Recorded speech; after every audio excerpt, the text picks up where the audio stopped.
感知交換作動試験、今ですね、作動確認ランプが個々にあるので、この位置もですね、見やすい位置に変えます。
確認ランプをこちら向きにします。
感知器取り付け完了。今から作動試験していきます。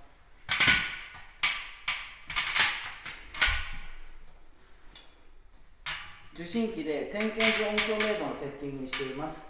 こちらの感知器は、警戒区域3、2回の感知器になりますので、発砲すると3回小刻みにディンディンディンと音が鳴ります。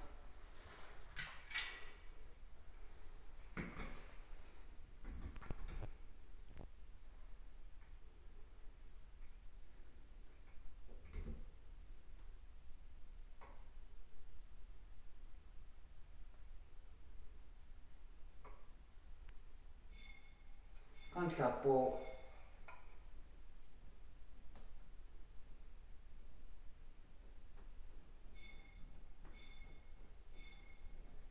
3回ディンディンディンと小刻みに音が鳴りました。